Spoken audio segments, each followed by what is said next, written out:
Assalamualaikum warahmatullahi wabarakatuh. Alhamdulillah, wassalatu wassalamu ala rasulillah wa ala alihi wa sahbihi wa man tabi'ahum bi ihsanin ila yaumiddin, amma ba'd. Hadirin jamaah salat maghrib yang semoga dirahmati oleh Allah. Marilah kita bersyukur kepada Allah Subhanahu wa ta'ala yang telah melimpahkan nikmatnya yang banyak kepada kita. Ada nikmat iman, Islam, nikmat umur, waktu, harta, kesehatan, dan bahkan sakit sekalipun. Itu adalah sebuah nikmat yang patut kita syukuri. Belum lagi nikmat-nikmat yang lainnya. Karenanya Allah Ta'ala berfirman di dalam Al-Quran, wa in ta'uddu nikmatallah la tuhsuha. Dan jika kalian mau menghitung satu persatu nikmat Allah, pastilah kalian tidak akan bisa untuk menghitungnya. Kemudian salawat serta salam semoga tetap terlimpahkan dan tercurahkan kepada Nabi Muhammad sallallahu alaihi wasallam, yang dengan sunnahnya kita dapat memahami agama ini dengan benar, yang dengan sunnahnya pula kita dapat membedakan mana yang hak dan mana yang batil. Hadirin a'azzani Allah wa iyyakum. Di pertemuan yang telah lalu kita sudah membahas di antaranya adalah ayat yang ke-7 dan ayat yang ke-8, di mana Allah Subhanahu wa ta'ala mengingatkan kepada kita. Di antara bentuk kemuliaan Allah Subhanahu wa ta'ala adalah menciptakan kita, membentuk kita, menjadikan kita ini sempurna. Fi ayyi suratin ma syaa rakkabak. Dalam bentuk apa? Sesuai apa yang Allah Subhanahu wa ta'ala kehendaki. Jadi meskipun kita seperti ini, Pak, barangkali hidup kita tidak semancung Sahrukan barangkali, atau Amitabh Bachchan nih, bapak-bapak 70-an, atau kulit kita tidak seputih artis-artis Eropa misalkan. Tidak mengapa, Pak. Jangan sampai kemudian kita merasa tidak adil. Allah itu gak adil. Kenapa mereka tampan, kemudian kenapa kita ini biasa-biasa saja? Karena itu tidak penting. Sebab yang terpenting adalah bagaimana kita ini dengan hati kita. Bagaimana ketakwaan kita kepada Allah Subhanahu wa ta'ala, ini yang terpenting. Ada orang yang barangkali nggak ganteng, nggak cantik, tapi bisa jadi dia lebih beruntung. Kenapa? Karena ketakwaan dia miliki. Tetapi sebaliknya, ada orang yang tampan, ada orang yang cantik, ada orang yang kaya, tetapi kurang takwa, lebih jauh lebih mending ya orang yang biasa-biasa saja dari sisi harta, penampilan, fisik, tetapi dia bertakwa kepada Allah Subhanahu wa ta'ala. Karena memang yang Allah lihat adalah ketakwaan kita. Yang Allah Subhanahu wa ta'ala nilai adalah bagaimana kualitas hati kita. Oleh karenanya Nabi sallallahu alaihi wasallam bersabda, "Innallaha la yanzuru ila suwarikum wala ajsamikum." Sesungguhnya Allah tidak melihat kepada rupa-rupa kalian dan fisik-fisik kalian. Walakinnallaha yanzuru ila qulubikum. Akan tetapi Allah itu hanya melihat kepada hati-hati kalian. Kenapa di sini Nabi Shallallahu Alaihi Wasallam menyebut hati? Karena ada ketakwaan, ataupun ketakwaan ini letaknya di dalam hati. Nabi Shallallahu Alaihi Wasallam pernah bersabda, "At-taqwa hauna." Takwa ini di sini. Bukan berarti takwa itu hanya sebatas di hati, bukan hanya sebatas amalan hati, tidak. Maksudnya adalah raja, seluruh anggota tubuh ini tergantung bagaimana hati. Rajanya itu adalah hati. Apabila hati ini baik, maka seluruh anggota tubuh kita akan menjadi baik, akan menjadi saleh. Tetapi sebaliknya, kalau hati ini tidak bertakwa kepada Allah, menjadi buruk, maka anggota tubuh kita pun akan menjadi buruk. Hadirin azan Allah. Oleh karenanya nggak apa-apa hidung kita nggak mancung, nggak apa-apa mata kita nggak delik, ya, nggak abu-abu warnanya misalkan. Yang penting mata kita bertakwa. Nggak apa-apa lisan kita, bibir kita nggak manis. Yang penting lisan kita bertakwa kepada Allah. Nggak apa-apa anggota tubuh kita seperti ini, kita syukuri. Yang penting anggota tubuh kita digunakan untuk bertakwa kepada Allah Subhanahu wa taala. Ini yang terpenting. Hadirin a'azzani Allah wa iyyakum. Kemudian Allah Subhanahu wa taala berfirman di ayat yang ke-9. Kalla bal tukadzibuna biddin. Kalla ini bermakna lizajar awil ra'd awil wa'id. Maksudnya adalah ini sebuah ancaman, sebuah hinaan untuk menakut-nakuti mereka yang mendustakan adanya hari kiamat. Apa kata Allah? Kalla, sekali-kali tidak. Bal tukadzibuna biddin. Kalian itu telah mendustakan agama. Apa? Mendustakan hari kiamat. Allah Subhanahu wa taala berfirman tentang bagaimana penciptaan kita. Ini untuk mengingatkan kita, khususnya orang-orang kafir, bahwasanya adanya hari kebangkitan jauh lebih mudah diciptakan oleh Allah ketimbang penciptaan manusia, Pak. Ya, meskipun pada hakikatnya itu semuanya gampang bagi Allah. Kun fayakun. Jadi maka jadilah.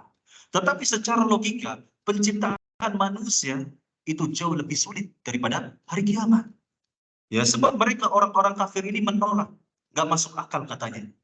Kata mereka nggak masuk akal, tulang sudah dihancurkan di dalam kubur, lalu kemudian akan dibangkitkan kembali dalam keadaan utuh. Ini nggak masuk akal. Ya, sejatinya yang nggak masuk akal itu adalah pola pikir mereka, orang-orang kafir. Karena Allah sudah menjelaskan sedetail-detailnya di dalam Al-Quran, bagaimana Allah menciptakan manusia, bagaimana mengadakan kita yang sebelumnya tidak ada, bagaimana menciptakan langit yang berlapis-lapis hingga 7 langit, bahkan nggak ada tiangnya. Semua itu yang menciptakan adalah Allah Subhanahu wa taala, dan mudah bagi Allah Subhanahu wa taala. Hadirin azani Allah wa iyyakum. Kemudian Allah Subhanahu wa taala berfirman di ayat yang ke-10. Nah, ketika mereka mengingkari adanya hari kiamat, itu bukan berarti Allah kemudian menyia-nyiakan begitu saja. Bukan berarti Allah menggratiskan bagaimana kekufuran mereka. Gak dapat apa-apa, gak dapat balasan apa-apa. Tentu Allah Subhanahu wa taala memperhitungkan kekufuran mereka. Memperhitungkan kesyirikan mereka. Bagaimana Allah memperhitungkan kekufuran mereka, kemaksiatan mereka, pembangkangan mereka. Allah catat amalan-amalan mereka melalui malaikat pencatat amanah. Hal itu disampaikan oleh Allah Subhanahu wa taala di ayat yang ke-10. Wa inna alaikum lahafidhin. Dan sesungguhnya atas kalian itu ada malaikat yang menjaga. Ini benar-benar, Pak, ada di sisi kita ini malaikat yang tugasnya mencatat amalan-amalan kita. Kita datang di masjid, dicatat oleh malaikat. Kita hadir di majelis ilmu juga dicatat. Jangankan perkara-perkara ibadah ataupun kemaksiatan yang boleh-boleh saja pun dicatat. Kelak akan dipertanggungjawabkan amalan-amalan tersebut, akan dilihat. Wa inna alaikum lahafidhin. Dan sesungguhnya, kalimat sesungguhnya di dalam bahasa Indonesia untuk apa?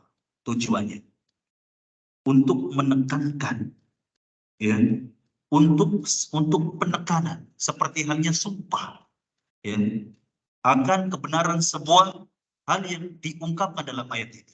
Wa inna alaikum, la juga di sini sebagai lamun taukid untuk menekankan.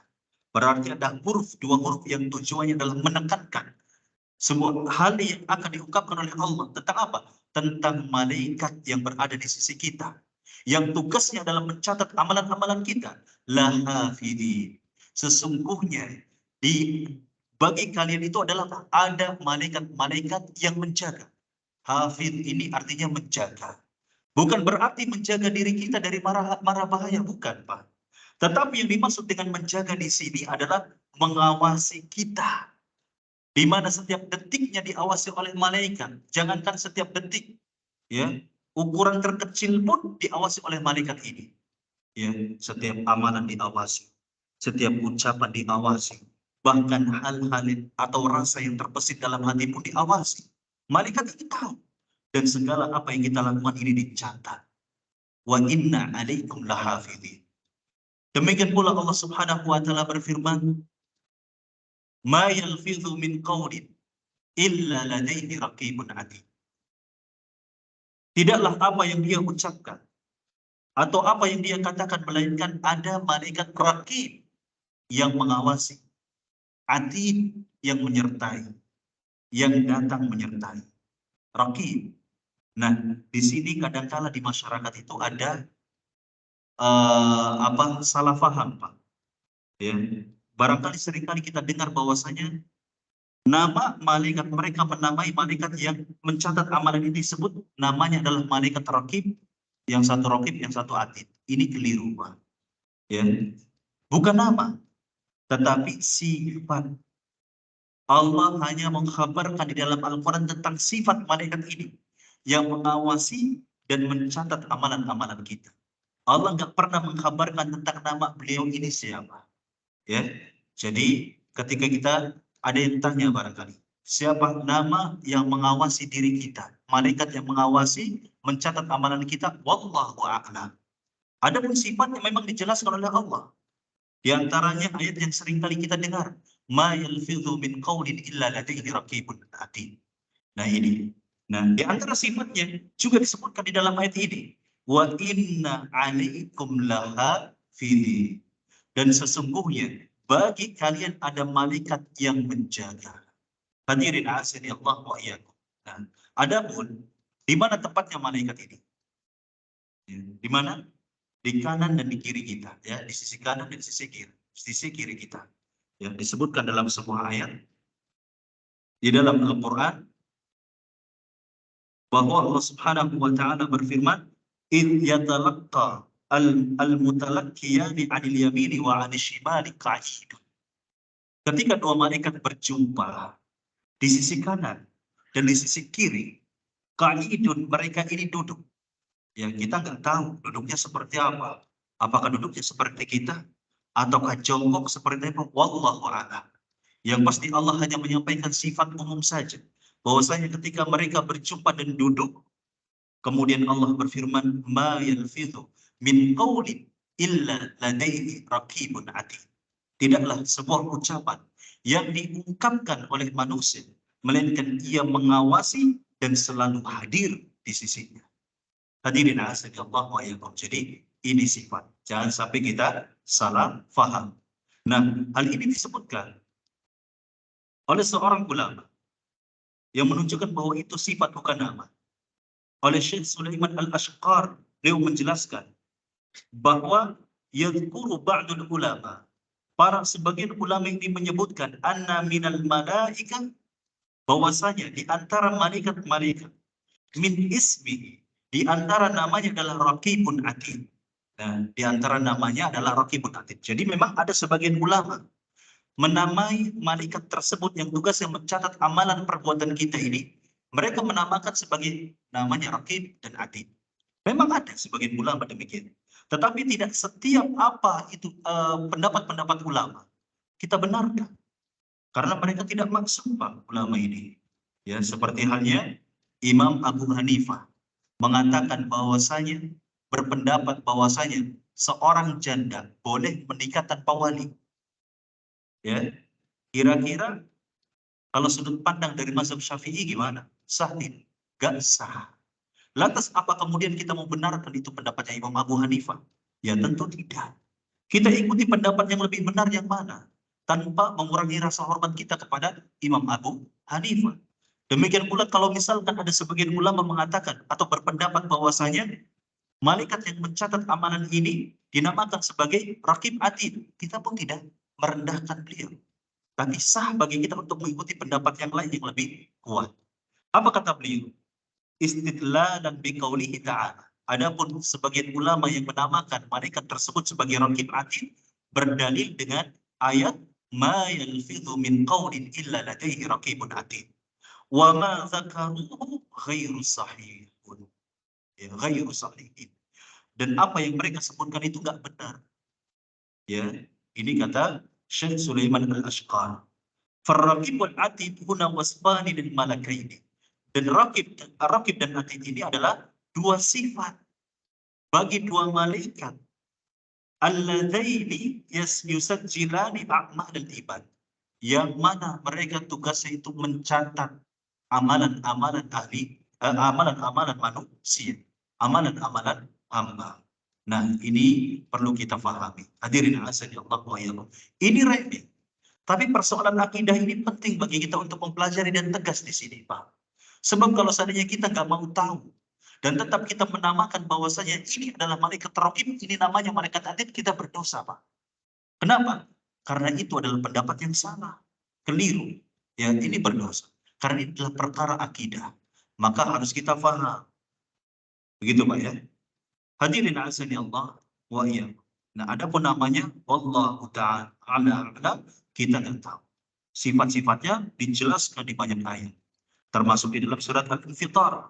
Nanti akan dijelaskan oleh Allah Subhanahu wa taala bagaimana sifat daripada malaikat-malaikat yang mencatat amalan manusia. Nah, ketika Allah Subhanahu wa taala menyebutkan ma yalfidhu min qaulin illa ladaihi raqibun atid, tidaklah ucapan yang diucapkan oleh seorang hamba melainkan Allah akan mencatatnya. Apakah hanya sebatas ucapan saja, Pak, yang dicatat? Hah? Tentu tidak, ya. Tentu tidak. Semua amalan itu dicatat. Bahkan amalan hati pun ikut dicatat. Ya, itu yang harus kita pahami. Dan Allah Subhanahu wa taala kemudian di ayat berikutnya menjelaskan sifat lain daripada malaikat ini. Malaikat yang menjaga kita, malaikat yang mengawasi kita, yang berada di sisi kanan dan kiri kita pun disifati dengan sifat yang lain. Apa itu? Kiraman katibin. Apa itu kiraman? Ai dzawi akhlaqin karimatin wa sifatin hamidatin. Yaitu memiliki, malaikat tersebut memiliki akhlak yang mulia dan sifat yang terpuji. Wa indahum minal karam wal amanah wa sifatil hamidah. Dan mereka memiliki sifat yang mulia dan amanah dan sifat-sifat yang terpuji. Ma yaj'aluhum yaqumuna bima wukilu bima bihi atamma qiyamin. Yang mana sifat-sifat tersebut menjadikan mereka bisa melaksanakan apa yang telah diamanati kepada mereka dengan sebaik-baik pelaksanaan. Ini, Pak, ya, yang membuat mereka bisa sefokus itu dalam mencatat amalan perbuatan kita. Kenapa? Karena disifati oleh Allah sifat amanah, sifat kemuliaan, akhlak yang mulia, akhlak yang terpuji. Demikian pula kita. Kalau kita ingin menjadi hamba yang bertakwa, lisan ini jangan pernah kering daripada meminta kepada Allah, ya Rabb, mintalah keistiqomahan, mintalah kesabaran, mintalah kekuatan iman dalam hatiku, ya Rabb. Terus meminta kepada Allah Subhanahu wa taala, ini penting. Hadirin azanillah wa iyyakum. Ini adalah soal-soal yang besar, perkara-perkara yang besar yang wajib untuk kita meminta kepada Allah. Sebab para malaikat, Pak, jangankan para sahabat Nabi ini, jangankan dengan persoalan-persoalan yang besar seperti ini. Meminta hidayah, meminta ketakwaan, meminta kemudahan untuk menjalankan ketaatan. Dalam soal yang kecil saja, para sahabat Nabi itu tidak sungkan meminta kepada Allah. Contoh, mereka ada di antara mereka yang tali sendalnya putus, Pak. Meminta kepada Allah. Entah meminta untuk disambungkan kembali atau meminta gantinya. Ini luar biasa, Pak. Sendal, tali sendal, Pak. Hal remeh. Yang kadang-kala kita ini, ya jangankan hal yang remeh, yang berat-berat saja kita nggak mau minta. Begitu. Ya, kita dapat ujian, musibah, kita lupa untuk meminta kepada Allah. Tapi berharap, inginnya selalu dimudahkan. Kita ingin bertakwa kepada Allah agar dikuatkan keimanannya oleh Allah. Tetapi kita lupa untuk meminta supaya dikuatkan keimanan kita. Hadirin azanillah wa iyyakum. Tapi kita meminta agar diberikan kemuliaan oleh Allah. Dan ketika Allah Subhanahu wa taala menyebutkan sifat ini kiraman, bahwasanya mereka ini mulia, tujuannya apa? Di antara hikmahnya agar kita ini malu ketika bermaksiat. Dengan malaikat yang ada di kanan dan di kiri kita, bahwasanya mereka adalah makhluk yang dimuliakan oleh Allah. Kalau kita benar-benar beriman kepada malaikat-malaikat ini, maka kita pun akan malu, Pak. Setiap kali kita bermaksiat, ya Allah, ingin bermaksiat, andai kata buka HP, melihat hal-hal yang haram, ya kita akan malu dengan malaikat. Ya, kita ini, Pak, kalau punya teman yang saleh, yang mulia, kita kira-kira malu nggak, Pak? Malu nggak kira-kira kita bermaksiat di depannya? Kita malu, begitu ya. Ya, seringkali kita jaga image, jaim istilahnya. Ya, agar kita tidak bermaksiat di hadapannya, gampang nanti di belakang dia kita bermaksiat. Barangkali seperti itu sebagai manusia. Ya, kenapa demikian? Karena kita mengimani bahwa orang ini ada di hadapan kita. Begitu. Lantas kenapa kita tidak beriman? Ya, dengan penuh keimanan bahwa ada malaikat rakib yang mengawasi kita dan atid yang selalu hadir yang mengawasi kita. Ketika kita iman kita ini benar-benar baik Pak, terhadap kedua malaikat ini, pasti Pak, ada konsekuensi dalam amalan kita. Yang kita akan merasa malu, kita tidak sungkan, maksudnya kita akan lebih hati-hati untuk meninggalkan kemaksiatan. Hadirin a'azani Allah wa iyyakum. Tentang pujian Allah Subhanahu wa taala kepada para malaikat. Yang hakikatnya seluruh malaikat itu dimuliakan oleh Allah Subhanahu wa taala karena ketaatan mereka kepada Allah. Di antara pujian Allah kepada mereka disebutkan di dalam surat Az-Zariyat ayat 24, hal ataka hadithu dhaifi Ibrahim al-mukramin. Apakah telah datang kepadamu sebuah kisah tentang tamunya Nabiullah Ibrahim yang dimuliakan? Siapa mereka? Adalah malaikat Jibril dan beberapa malaikat yang lainnya. Jadi pernah suatu ketika Pak, Jibril dan beberapa malaikat yang lain ini khilaf, beda pendapat. Ada yang mengatakan di antara malaikat-malaikat yang bersama Jibril ini adalah malaikat Israfil, ya, dan malaikat-malaikat yang lainnya. Ini pernah bertamu di rumah Nabiullah Ibrahim dalam keadaan wujud manusia. Dia ketuk pintu, ya, dia salam, assalamualaikum. Kemudian dijawab oleh Nabiullah Ibrahim, waalaikumsalam. Ya, husnudun Nabiullah Ibrahim. Ketika tamu ini mengucapkan salam, berarti dia orang yang beriman. Maka dipersilahkan masuk oleh Nabiullah Ibrahim. Nah, Nabiullah Ibrahim mengamalkan sebuah amalan yang indah. Ada memuliakan tamu. Beliau langsung menyembelih sapi muda untuk dipanggang, kemudian disuguhkan kepada malaikat-malaikat ini. Nabiullah Ibrahim tahunya ini adalah orang-orang saleh. Nah, ketika disuguhkan, ternyata mereka tidak mau mencicipi sapi tersebut. Ya, kita kalau disuguhi sate, Pak, ya sate Haji Apun misalkan, apa yang akan kita lakukan? Ya, nah, kira-kira bukan hanya dicicipi, paling tidak disisain satu sidik saja. Ya, gak enak kalau dihabisin semua kan? Khawatir nanti kapok tuan rumahnya gitu ya. Ada kalau kan gitu. Nah, kita berbeda. Ini malaikat nggak nyicipin sedikit pun. Kenapa? Karena memang mereka nggak punya nafsu untuk makan. Nggak punya nafsu terhadap perempuan. Nah, sehingga ketika Nabiullah Ibrahim mendapati orang-orang ini kok nggak nyicipin, langsung seketika itu Nabiullah Ibrahim merasa takut, merasa khawatir. Jangan-jangan nih orang-orang jahat begitu. Luar biasa. Tetapi ketika para malaikat ini mengetahui takutnya Nabiullah Ibrahim, apa kata mereka? La takhaf, inna ursilna ila qaumin Lut. Janganlah engkau takut wahai Ibrahim. Sesungguhnya kami ini adalah malaikat-malaikat yang diutus oleh Allah untuk apa? Untuk mengazab kaumnya Lut yang berlaku liwat, homo, ya, gay begitu. Laki dengan laki, perempuan dengan perempuan, Pak, ya. Kaumnya Lut itu. Ya, selain itu mereka juga melakukan kekufuran, kesyirikan. Nah, sehingga mereka diazab oleh Allah Subhanahu wa taala.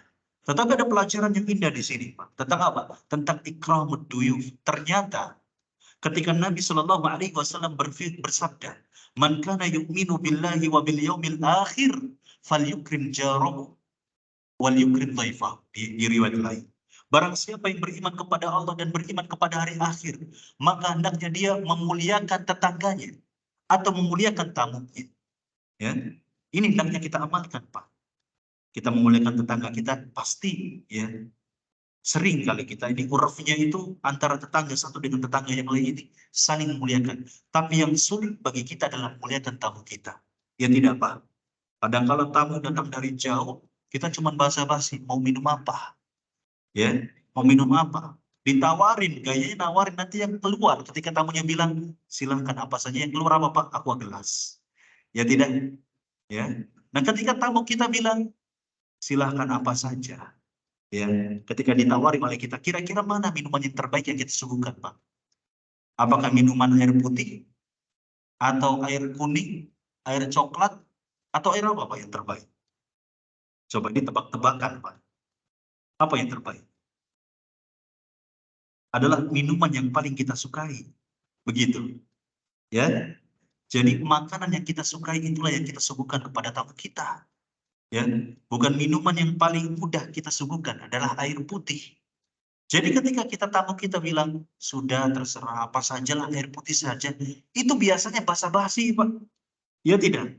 Pengennya sih minuman yang paling enak kalau bisa es jeruk campur madu. Ya kalau siang-siang tambah es begitu ya.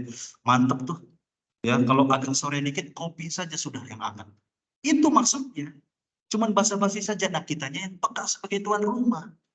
Layaknya kita bertamu pun banyak basa-basi kita ditawarkan lapar enggak, enggak usah baru makan padahal lapar gitu. Suguhkan saja apa yang kita sukai pada diri kita.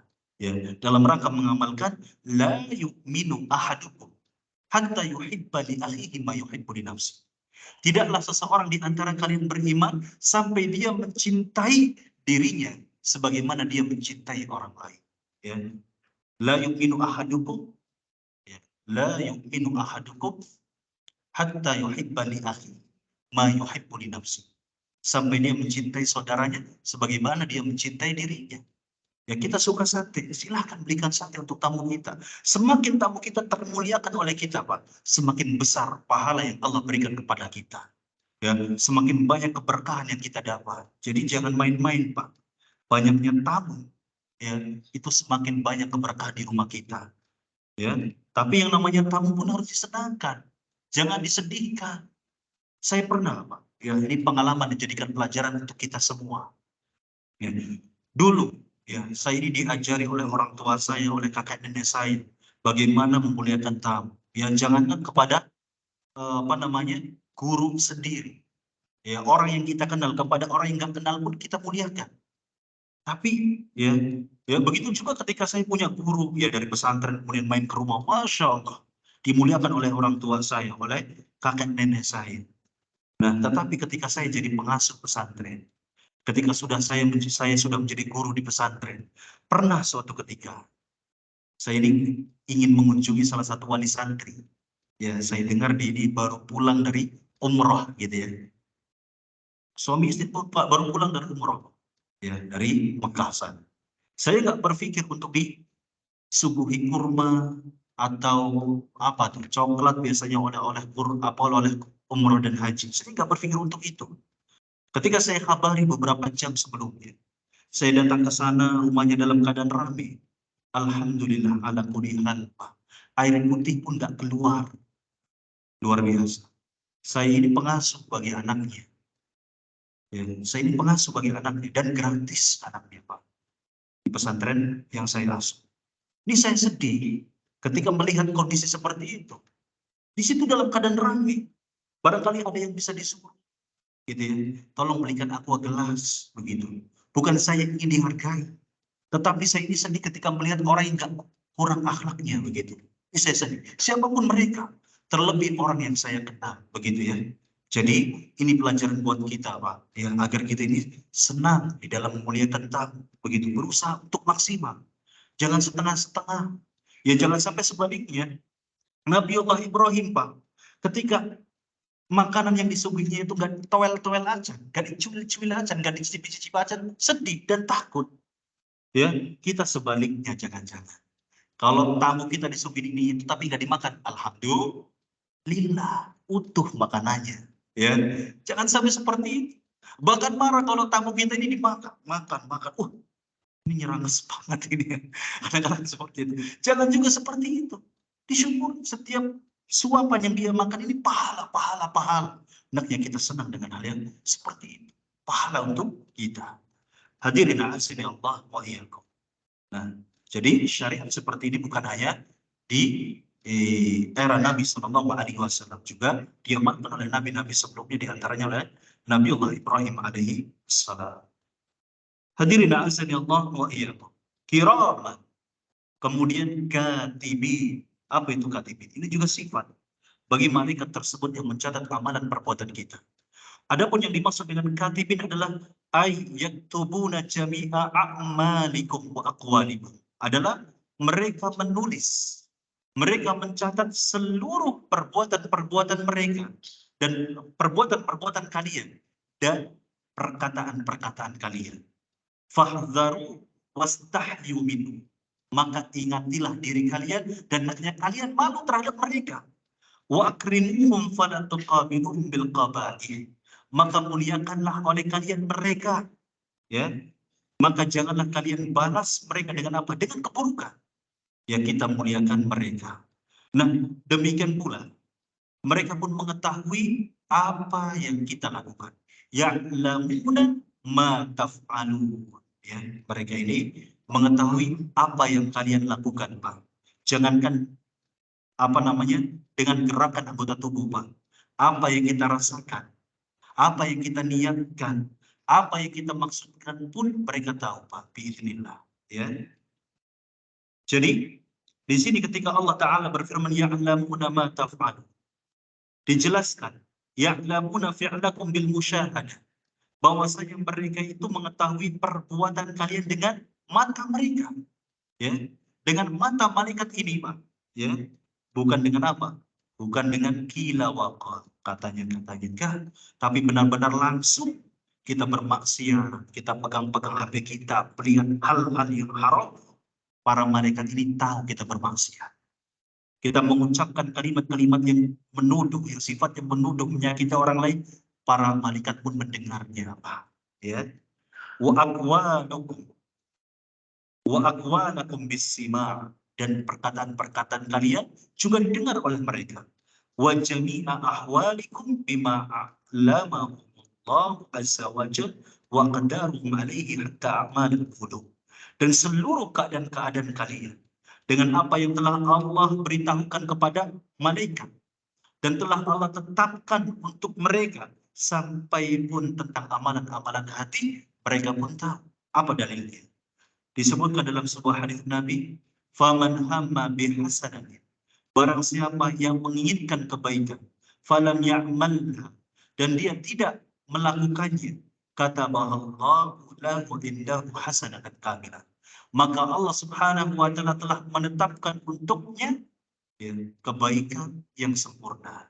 Wa man hamma bisayyi'atin, dan barang siapa yang menginginkan untuk melakukan perbuatan buruk, falam ya'malha, maka kemudian dia tidak mengamalkan perbuatan buruk yang dia inginkan, kata Allahu indahu hasanatan kamilatan, kemudian Allah Subhanahu wa taala mencatatnya, ya. Tentu Allah tidak mencatat langsung, Pak, dengan tangan Allah, tetapi melalui malaikat yang ditugaskan oleh Allah untuk mengawasi kita. Nah, soal hati, ya, tentang soal hati pun dicatat.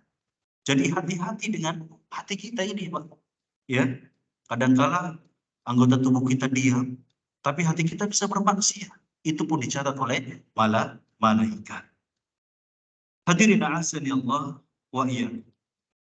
Kemudian Allah Subhanahu wa taala berfirman di ayat yang ke-13, innal abrara lafi na'im. Sesungguhnya orang-orang yang baik itu benar-benar di dalam kenikmatan.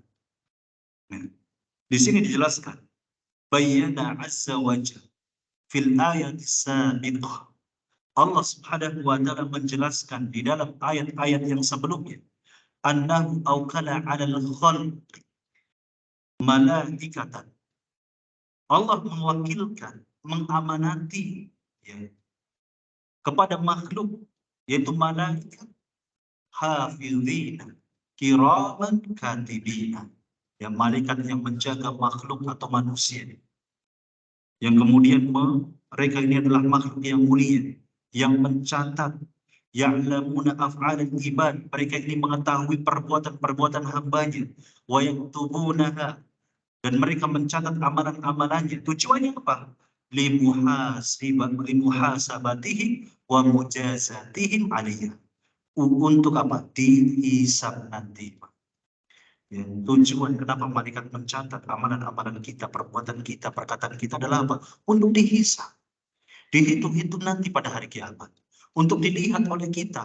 Bukan hanya dilihat catatan tersebut oleh kita, tetapi juga dibalas, ya, atas apa yang telah kita lakukan.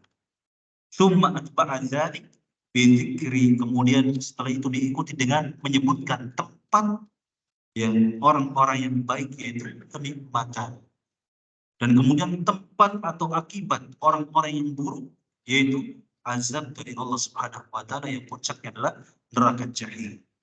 Disebutkan di sini ayat yang ke-13, innal abrara lafi na'im. Yang dimaksud dengan al-abrar adalah jamak dari baru. Wal bar, ada pun yang dimaksud dengan al-bar adalah kathirut ta'ah, yang banyak di dalam menjalankan ketaatan. Nah, orang baik itu adalah orang yang banyak melakukan kebaikan dan ketaatan, Pak. Kalau sedikit, ya, ini namanya orang yang fasik. Kalau berbicara sedikit berarti lebih banyak maksiat, begitu. Nah, adapun orang yang takwa adalah orang yang melakukan banyak kebaikan. Nah, kathirut ta'ah, kathirul khairi wal ihsan, adalah orang yang banyak melakukan kebaikan dan melakukan ihsan. Ya, kebaikan dari aspek mana? Kadang-kala orang merasa baik hanya melaksanakan satu sudut saja. Ya, bagaimana contohnya? Dia memiliki akhlak yang baik kepada manusia, royal kepada orang lain, suka mentraktir, suka sedekah, suka zakat dan berbagi-bagi. Dia merasa dirinya baik, padahal belum cukup dikatakan orang ini baik. Ya, belum cukup dikatakan al-abrar kalau hanya sebatas baik kepada manusia.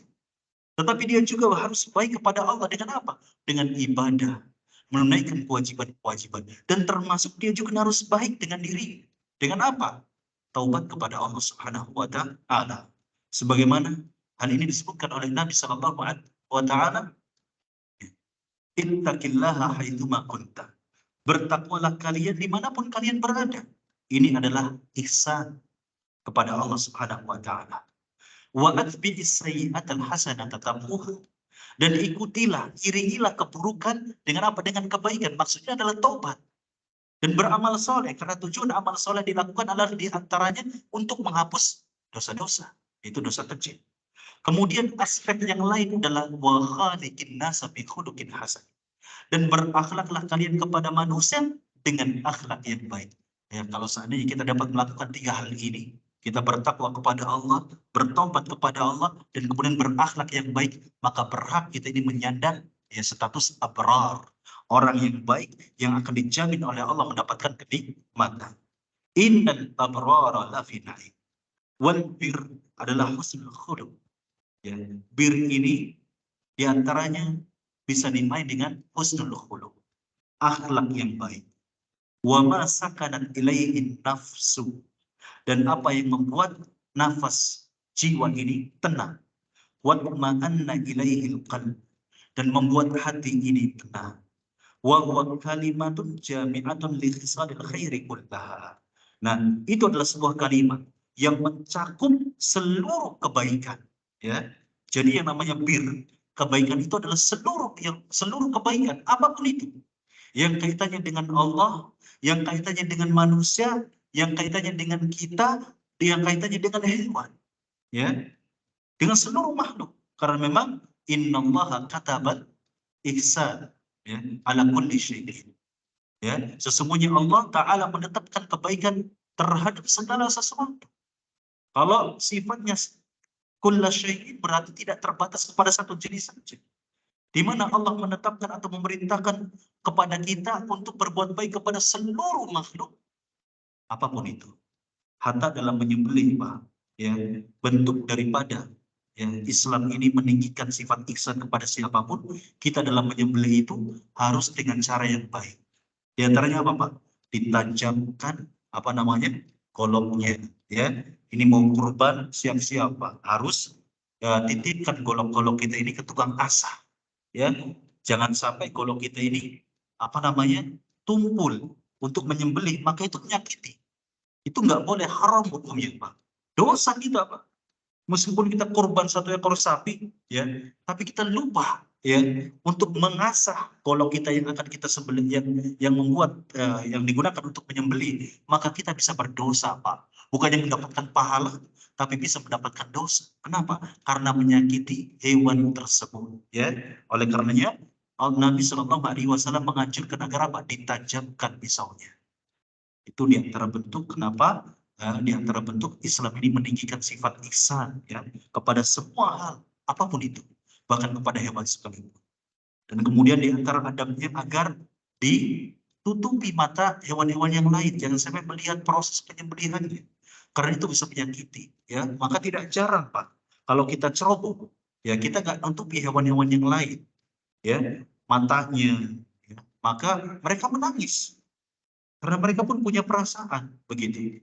Barangkali sering kita melihat begitu ya, ada kambing menangis ketika menyaksikan temannya ini disembelih. Takut Pak. Ya, takut. Kadang-kala kita juga kalau melihat di TV bagaimana pembantaian terjadi, kita pun takut, sedih begitulah. Apalagi yang dibantai adalah kaum muslimin gitu ya, oleh orang-orang kafir. Kita pun sedih. Ya, padahal di TV begitu. Hadirin azza Allah wa iyyakum. Nah, wa huwa kalimatun jami'atun li khisalil khairi kulliha ya. Jadi yang dimaksud bir itu adalah kalimat yang mencakup seluruh kebaikan minal a'mali dhahira wal batinah, dari amalan-amalan yang nampak dan tidak nampak. Kalau nampak berarti apa yang kita ucapkan, apa yang kita lakukan dengan anggota badan. Yang tidak nampak berarti amalan hati. Minal imani billahi, di antaranya adalah iman kepada Allah, wa bi jami'i arkanil imani sittah, dan seluruh rukun-rukun iman yang keenam, yang enam itu, wa bi kulli ma yajibul imanu bihi, dan segala apa yang wajib untuk kita imani, wa anwa'ul qurbat wa ta'at minal infaq 'alal muhtajin, dan seluruh apa namanya hal-hal yang dapat mendekatkan diri kita kepada Allah, dan ketaatan-ketaatan di antaranya adalah infak kepada orang-orang yang membutuhkan ya. Jadi infak itu kepada orang yang membutuhkan Pak ya. Kadang-kala kita ini kalau di sini nggak ada cuma berkah ya Pak, benar. Saya termasuk orang yang kurang setuju dengan cuma berkah Pak. Ya, kenapa? Karena yang paling utama itu berinfak kepada orang yang nggak butuh, yang butuh begitu ya, kepada fakir, kepada miskin, kepada duafa. Kalau cuma berkah kepada siapa Pak? Yang bawa mobil dapat berkat nggak Pak? Ada kalau di masjid ya? Kan ada, banyak ya. Itu nggak efektif seperti itu. Niatnya sedekah, tapi apa? Kurang masalahnya. Andai kata cuma berkah itu benar-benar diberikan kepada orang-orang yang membutuhkan, maka masalahnya akan lebih besar lagi, begitu ya. Kepada orang-orang yang nggak pernah makan kecuali sehari sekali, atau kadang-kala kita dapat ada juga yang nggak makan kecuali 3 kali sehari, 3 kali sehari, 3 hari sekali, begitu ya. Ada orang-orang seperti itu, yang ada. Nah, kita cari seperti itu. Atau di pesantren-pesantren yang dihuni oleh orang-orang yang fakir, orang-orang yang miskin, begitu ya. Kita cari. Begitu. Nah, nggak apa-apa cuma berkah diberikan kepada orang-orang yang fakir, orang-orang yang miskin. Tapi kalau di masjid-masjid, ya, asal masjid begitu ya, yang jemaah ini yang punya mobil, ya, yang duitnya banyak. Kadang kalau belum tentu dia menerima berkat terus benar-benar dimakan. Ya, bisa jadi dikelambrukin ke rumahnya, gak dimakan tuh, ya nasi. Ya, jadi basi. Bisa jadi. Kenapa? Karena sudah punya banyak makanan. Ya, begitu. Jadi ini sebuah pesan dari saya, barangkali bisa diamalkan. Perhatikan kalau kita ingin memberi, berilah kepada orang-orang yang benar-benar membutuhkan, agar apa? Pahala kita semakin besar. Hadirin azza Allah wa iyyakum.